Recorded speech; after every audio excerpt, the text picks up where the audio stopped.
वक्रतुंड महाकाय सूर्यकोटि संप्रभ निर्विघ्नं कुरु मे देव सर्वकार्येषु सर्वदा।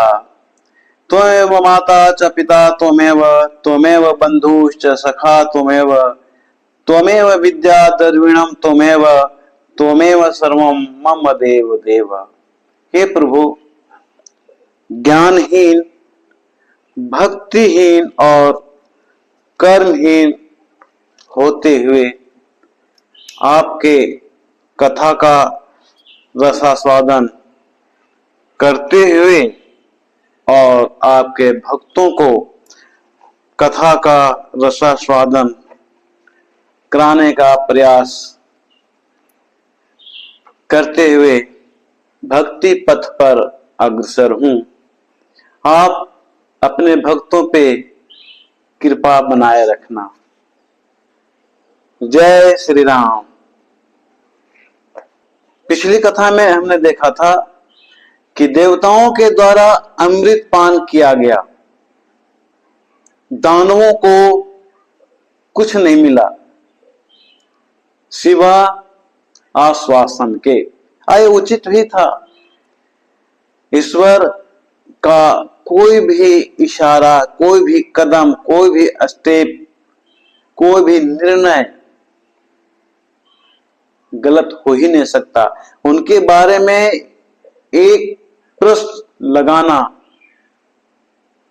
उनके नियम के खिलाफ जाना है।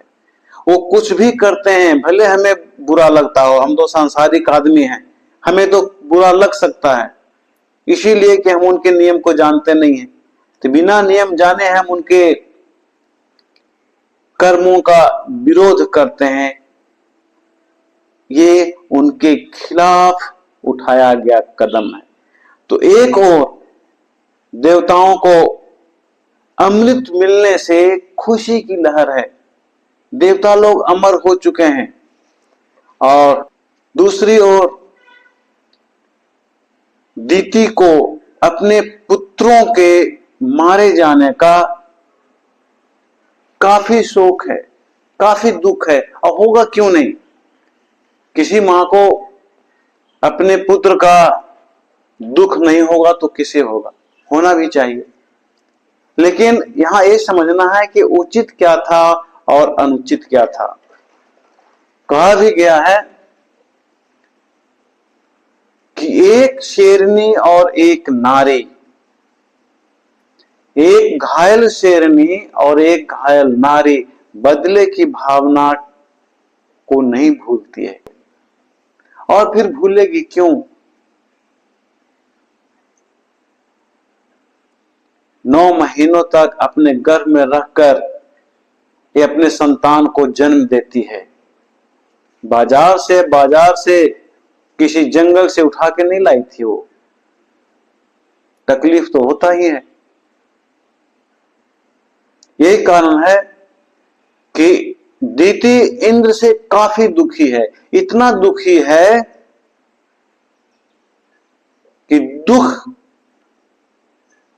के कारण वो अपने पति मारीच नंदन के पास जाती है और वहां जाकर उसी तरह से विनती करती है जिस तरह से एक बच्चा, एक संतान अपने माता पिता के पास जाकर किसी चीज को पाने का विनती करता है। माँ मुझे ये दिला दो, माँ मुझे ये दिला दो, माता मुझे ये चाहिए, मम्मी मुझे ये चाहिए। किस तरह से वो गिड़गिड़ाता है, किस तरह से माँ को रिझाता है। उसी तरह से यहां दीति अपने पति मारीच नंदन के पास जाती है और वहां उससे सम्मान पूर्वक, आदर पूर्वक अनुरोध करती है कि मुझे तप के बल पर ऐसे संतान के उत्पत्ति का वरदान दीजिए जो इंद्र से बलवान हो और इंद्र की मृत्यु का कारण बन सके। शायद यहां पे दीति ये भूल गई है देवता लोग तो मृत्यु और जन्म से परे हैं, ना तो उनका मृत्यु होता है ना तो उनका जन्म होता है। जन्म ही नहीं होता तो मृत्यु कहां से होगा? शायद दीति ये भूल चुकी है।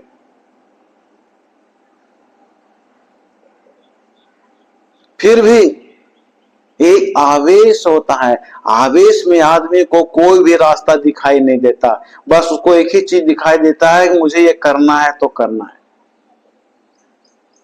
इसलिए आवेश में आके हमें किसी तरह का कदम कभी नहीं उठाना चाहिए, क्योंकि आवेश पथ भ्रष्टक है, पथ को भ्रष्ट कर देता है। फिर भी महर्षि नंदन दीति को आश्वासन देता है कि तुम्हें अगर पुत्र चाहिए तो एक शर्त है, 1000 वर्षों तक तुम्हें पवित्रता पूर्वक रहते हुए तप करना होगा। अगर तुम इस तप में सफल हो जाती हो तो तुम्हें ऐसे पुत्र का मैं आश्वासन देता हूं जो इंद्र पे भारी होगा। दीति तैयार हो जाती है, ठीक है मैं 1000 वर्षों तक तप करूंगी और भी पूर्ण रूप से पवित्र होकर, किसी तरह का अनिष्ट काम मैं नहीं करूंगी।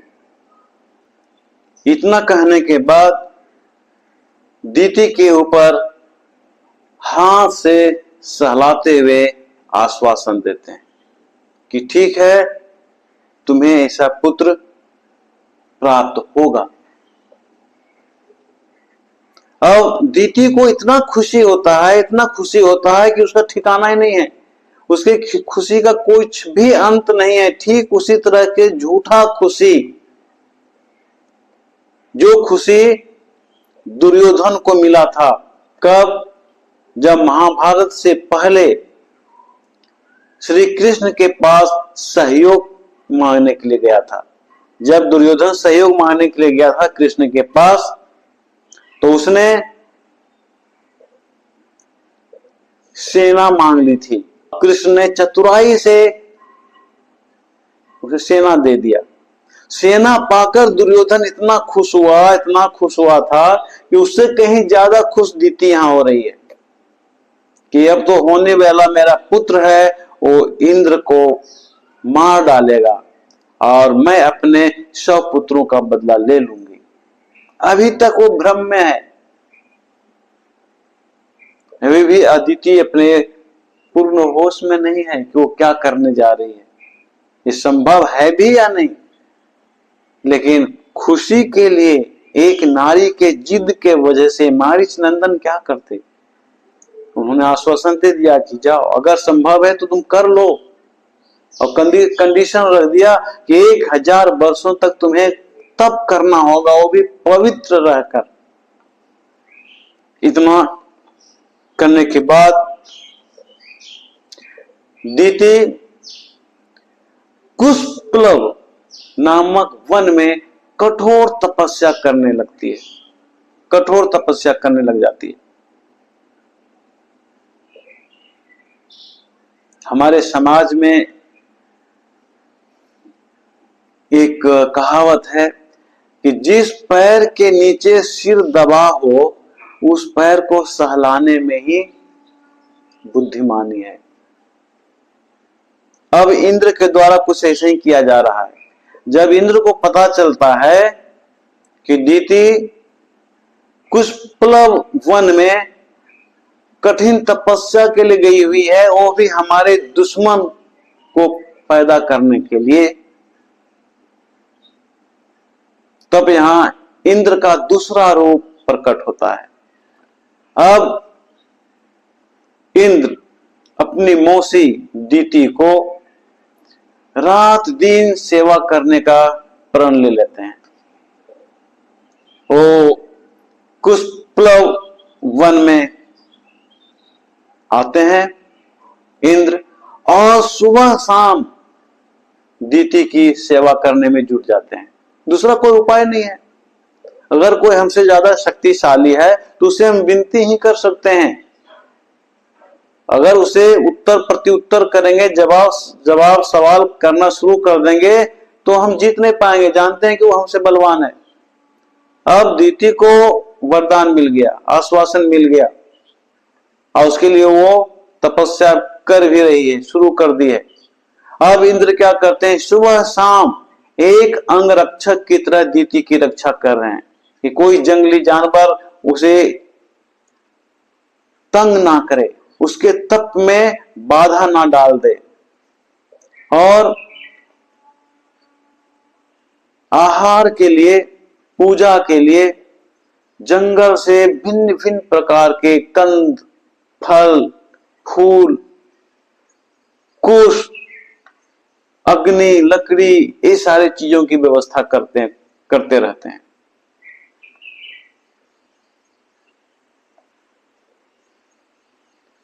इसी को कहते हैं संस्कार। संस्कार एक ऐसा अस्त्र है जिसके बल पर, जिसके आधार पर कोई भी इंसान किसी को झुका सकता है।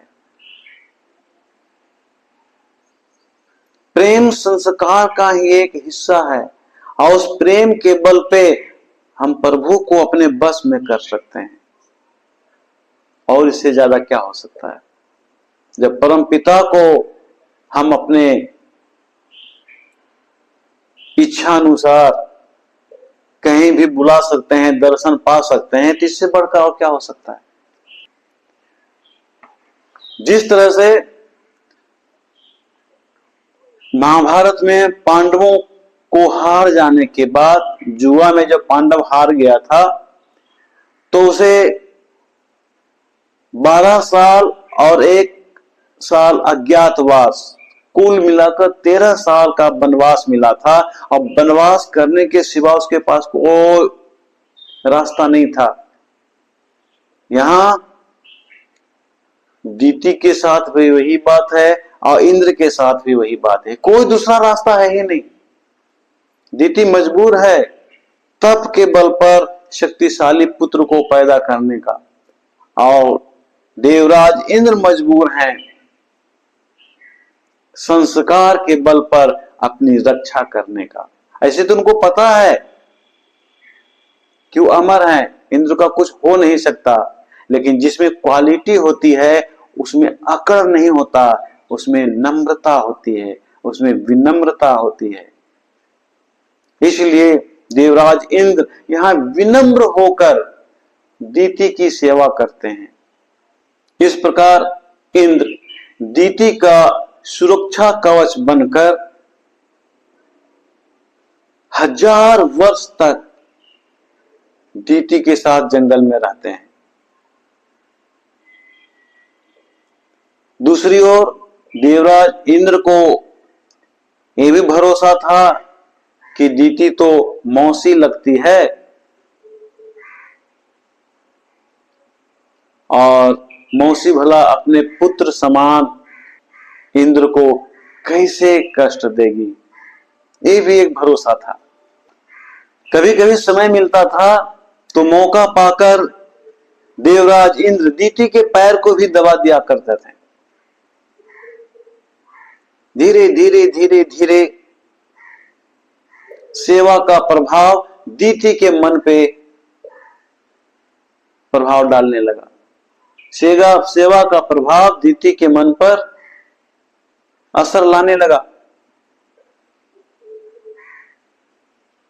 उसका परिणाम क्या हुआ कि एक स्त्री के अंदर, एक नारी के अंदर, एक मां रूपी स्त्री के अंदर जो ममता सो रही थी वो अब जागने लगी।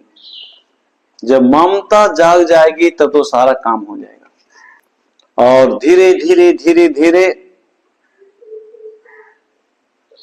जब लगभग कुछ ही वर्ष तपस्या पूरा होने में रह गया,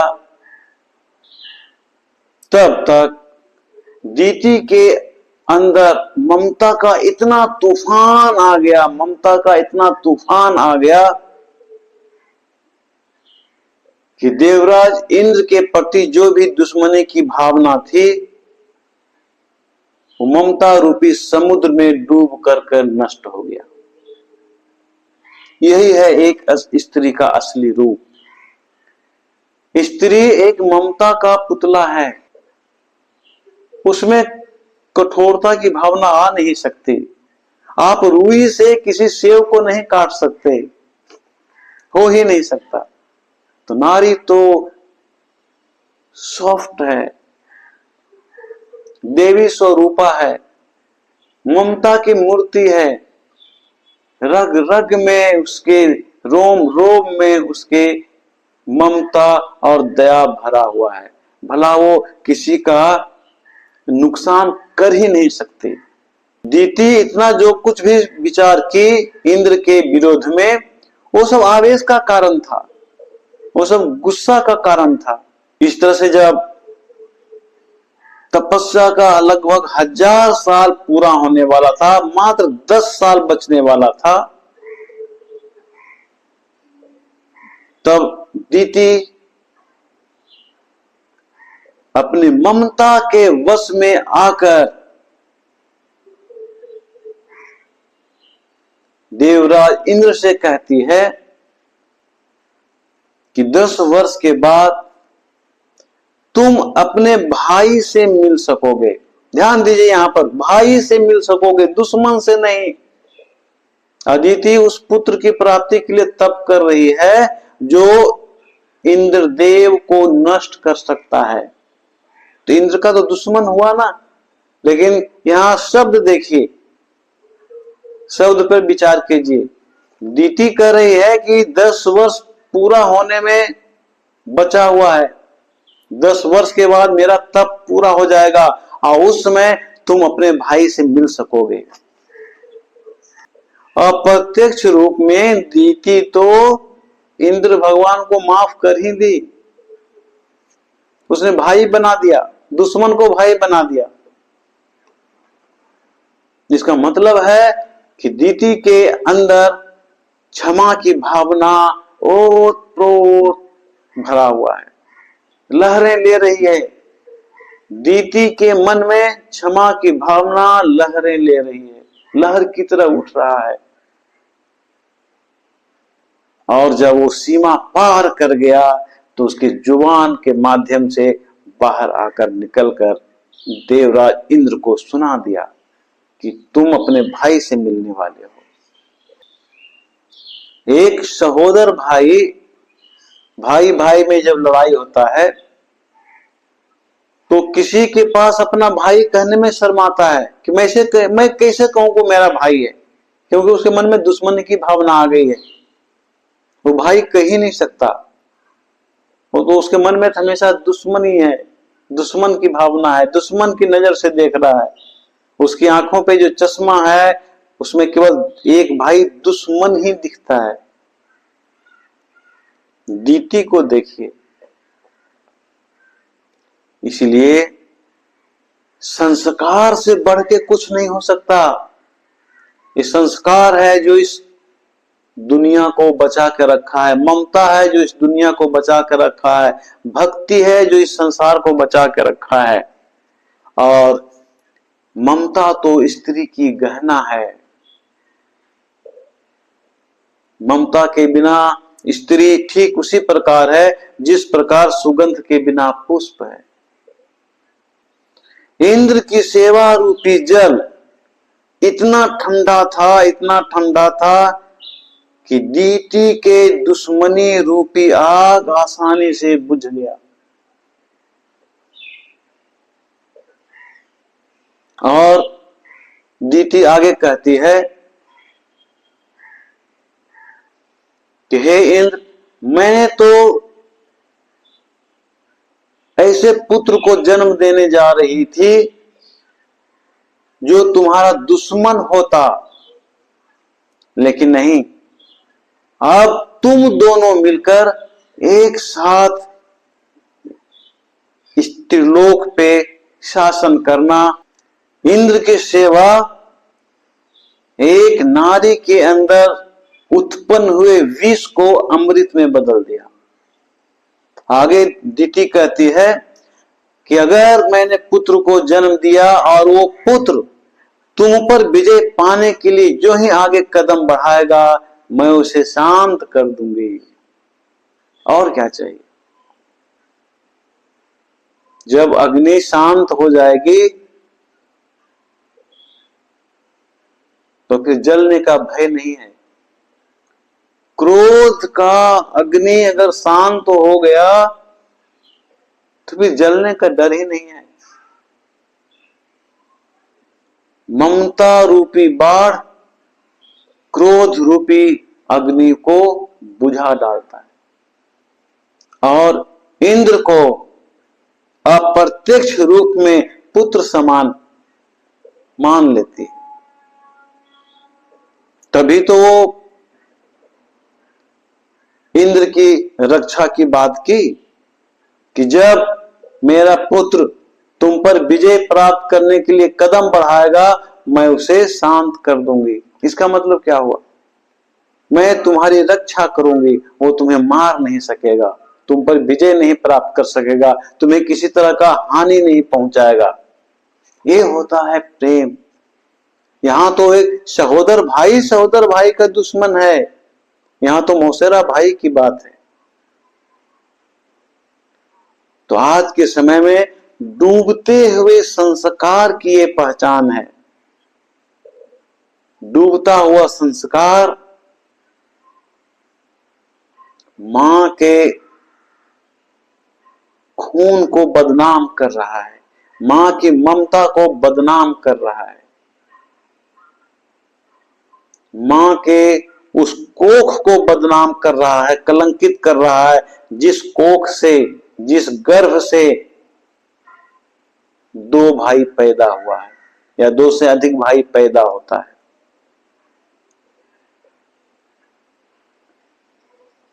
यहां देखिए, गुस्सा होने के बावजूद भी, बदले की भावना होने के बावजूद भी, 1000 साल तक बदले की भावना में तप करने के बाद भी ममता जीत गई, संस्कार जीत गया, दुश्मनी को हारना पड़ा।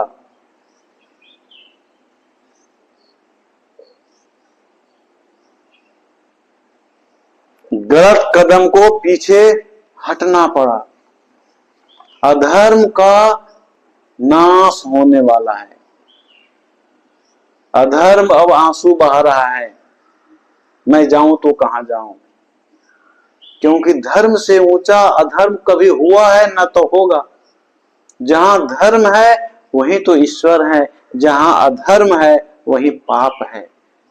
तो देवता के सामने भला दानव कैसे टिक सकता? धर्म के सामने भला पाप कैसे टिक सकता है? दीति के मन से दुश्मनी की भावना धुलकर बह गई। ममता की नदी में दुश्मनी की भावना घुलकर बह गई। अब दीति का मन स्वच्छ हो गया, निर्मल जल की तरह शुद्ध हो गया। अब थोड़ा सा भी उसके मन में ये भावना नहीं है कि देवराज इंद्र मेरे 100 पुत्रों को मार डाला था और वो मेरा दुश्मन है। अगर किसी दुश्मन में थोड़ी सी भी इंसानियत जाग रही हो तो वो दुश्मनी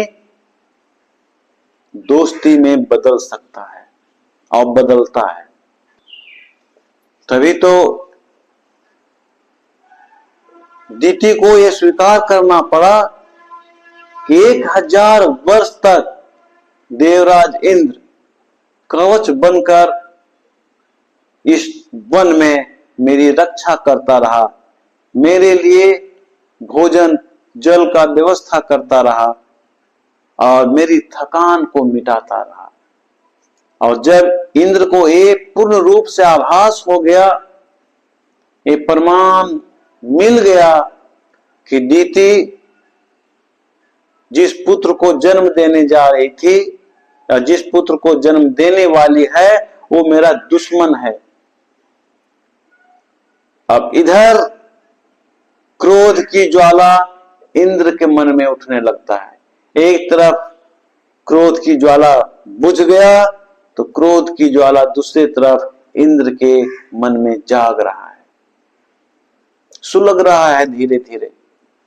इस तरह से बात करते करते दीति थकी होने के कारण वो अपने दोनों पैर के ऊपर सिर रखकर झपकियां लेते लेते लेते लेते सो जाती है। और सोने के वजह से उसके सिर का जो बाल था वो खुला हुआ था और पैरों पे जाकर लटक जाता है, पैरों पे रखा जाता है।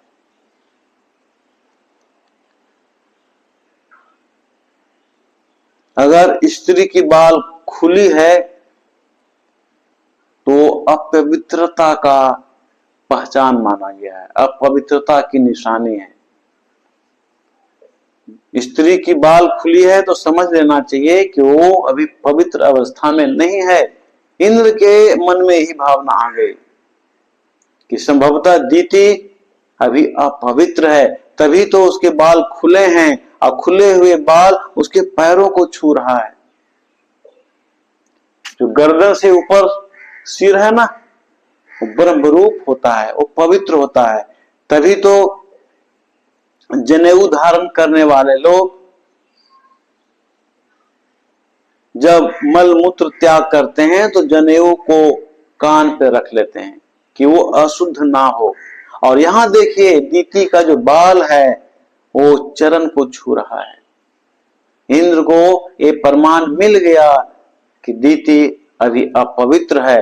और ये प्रमाण मिलते ही इंद्र के अंदर इतनी बदले की भावना की ज्वाला बढ़ा, बदले की भावना की ज्वाला इतनी बढ़ी, इतनी बढ़ी, इतनी बढ़ गई कि इंद्र दीति के गर्भ में समा जाता है। इंद्र दीति के गर्भ में समा जाता है इस भावना से कि वो पुत्र जो जन्म लेने के बाद मेरा दुश्मन बनने वाला था, भले ही अब ना हो।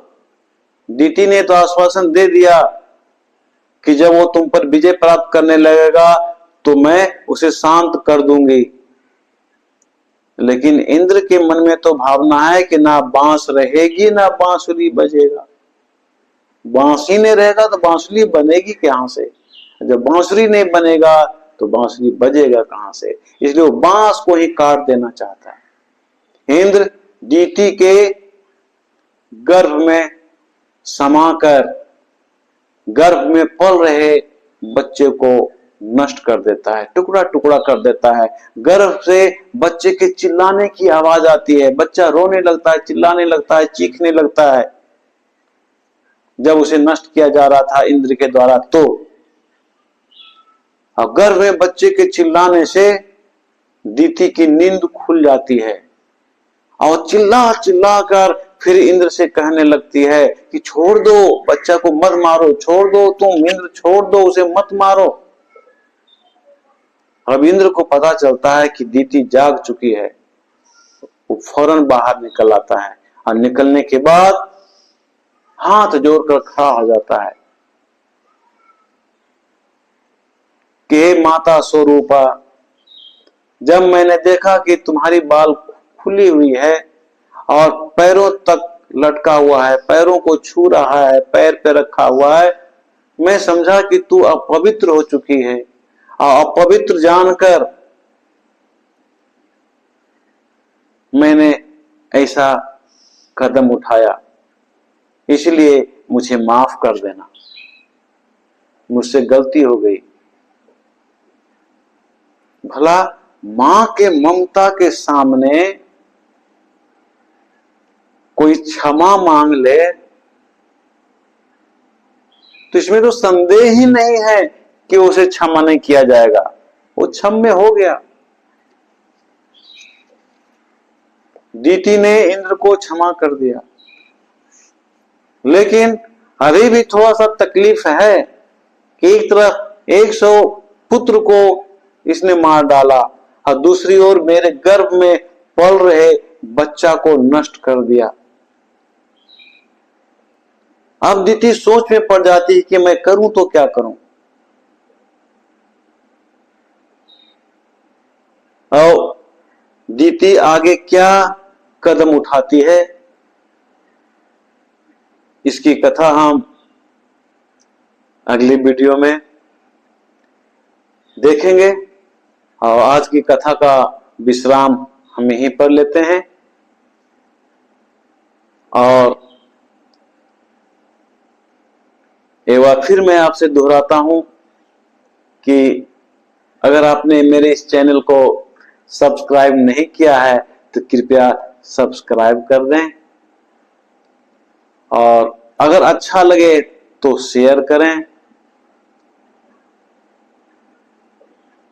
और अंत में जय श्री राम तो बोलना ही पड़ेगा। जय श्री राम।